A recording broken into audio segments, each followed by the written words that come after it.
Good morning. Thank you for joining me. My name is McCarter, aviation accident investigator with the National Transportation Safety Board based out of Washington, D.C. I'm actually in the Eastern Region Field Office in Ashburn, Virginia, and I was launched yesterday morning at 0800 to this accident scene.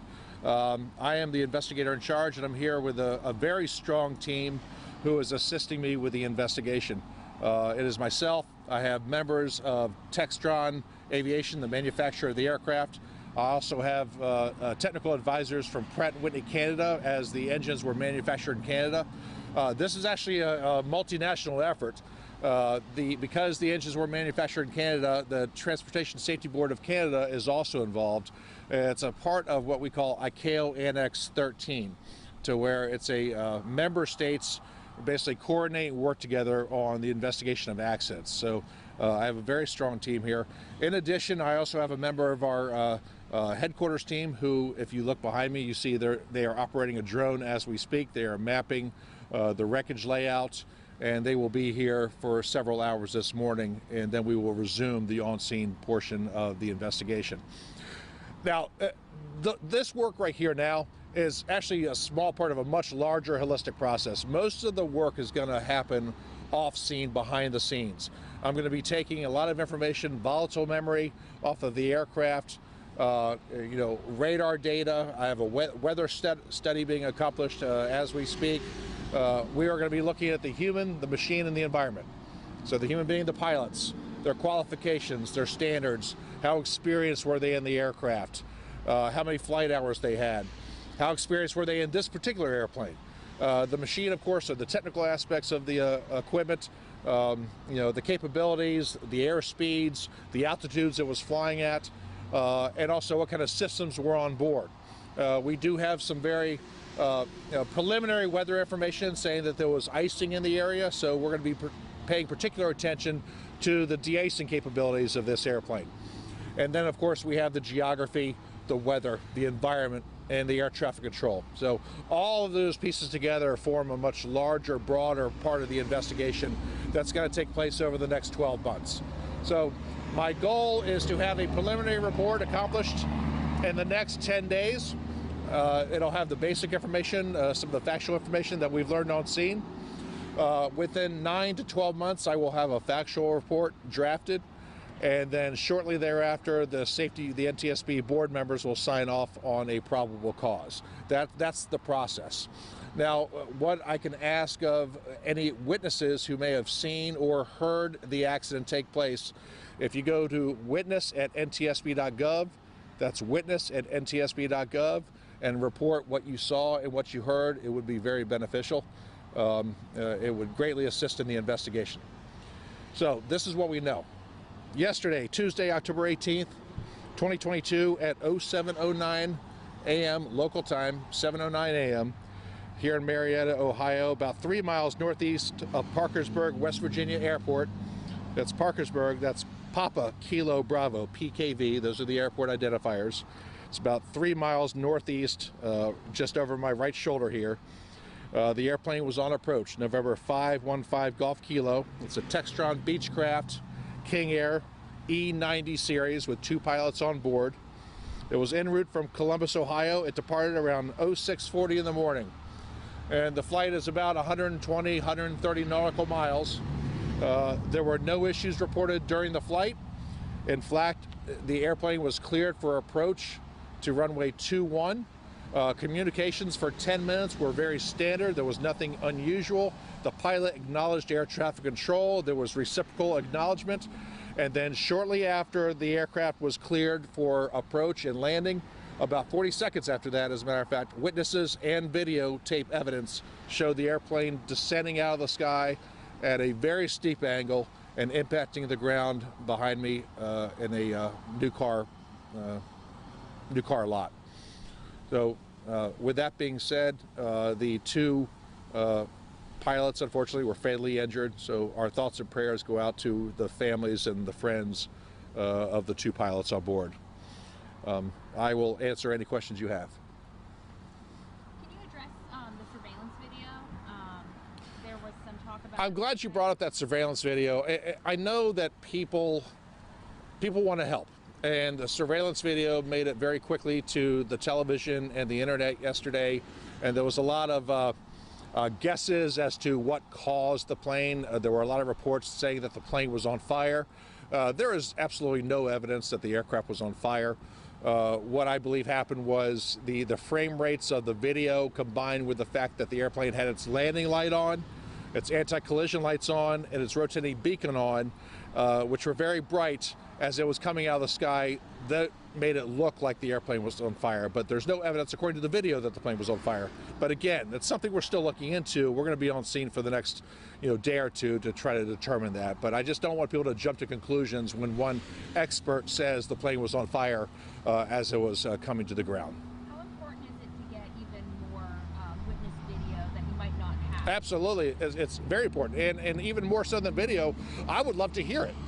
So if there's anyone who heard it or who could describe it or has a video that captured the sound of the airplane coming in before impact, I would be very interested in seeing that. Right now I have 3 copies of video.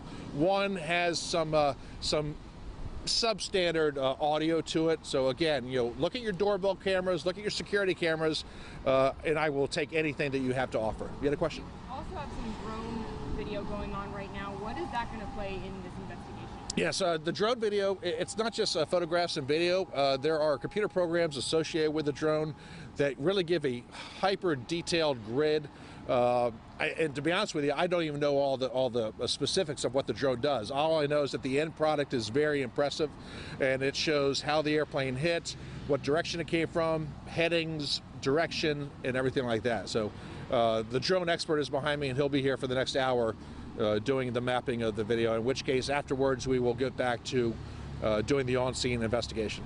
Do we know if there was a radio in this airplane or anything that they had communication with anybody? They had communication with air traffic control. They were with Indianapolis Center for the first part of the flight, and then Indy Center handed them off to Parkersburg Control Tower. Again, the communication was seamless. There were no issues, no cause for concern, and no distress signals were sent. It was very normal communications.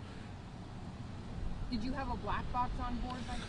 There's no black box per se on these airplanes. They're not required. However, some of the equipment on board can serve as the same function as a black box, where there'll be a lot of parameters that are saved.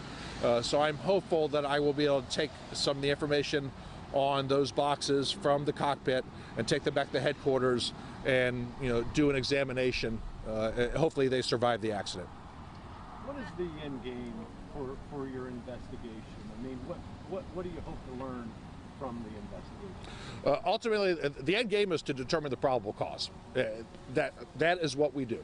We determine the cause so that we can keep this from happening again through recommendations, safety alerts, things of that nature. But again, I'm getting too far away from just our on-scene portion right now, which is all we're looking at. But the end game ultimately is to determine the cause, because once you know the cause, you can start to work on a solution. Did it seem like the plane was trying to land at all? Well, the plane was on approach to Parkersburg, right behind me, about 3 miles away, and it was cleared for landing on runway 21. Have you managed to talk to the owner of the aircraft, if there were any recent repairs made or anything? I did. I made contact with the owner this morning. We are working on logistics to get copies of all the maintenance records. Matter of fact, that work is being accomplished as we speak. We know where the maintenance records are, and we have our FAA cohorts up in the Cleveland area gathering those records, and will be transported to the NTSB for analysis. Really, this situation could have been a lot worse than what it was, given where it landed.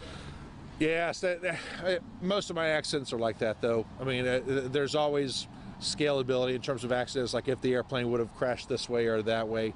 It's tragic as it is right now, but you're right, there's always the possibility it could have come in different. But again, it's neither here nor there. We have 2 deceased pilots, and it's a tragic circumstance as it is. But I totally understand the question, though. Is today's weather going to impact the investigation? I know we've had a little bit of rain, it's getting cold. Well, the weather's not helping. It is cold, and it's supposed to rain for the majority of the day, and I think some snow showers are predicted for a little bit later on.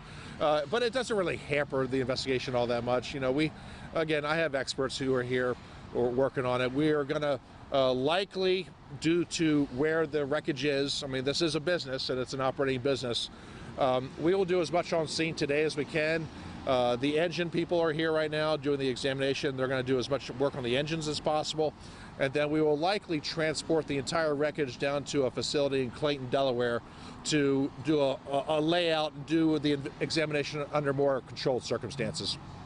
So do we have a time frame of when the aircraft might be taken? I couldn't hazard a guess as to when the airplane would be taken away. Right, we're going to be here all day today, so possibly today, but more than likely tomorrow. I have time for 2 more questions. Did the Victor, was this a regular flight? You know, to Parkersburg, did they make many Like a scheduled flight? No, there's no indication this was what's called a Part 135 charter flight at all. It's a Part 91 flight, and I can't get into the weeds on what that means, but if you go to FAA.gov and look up Part 135 versus Part 91, that'll explain it to you. But no, all indications are this was just a non-scheduled flight. 1 more question. I guess the last question would just be, is there anything that you can add that we didn't get to discuss today? Or No, anything for the general public?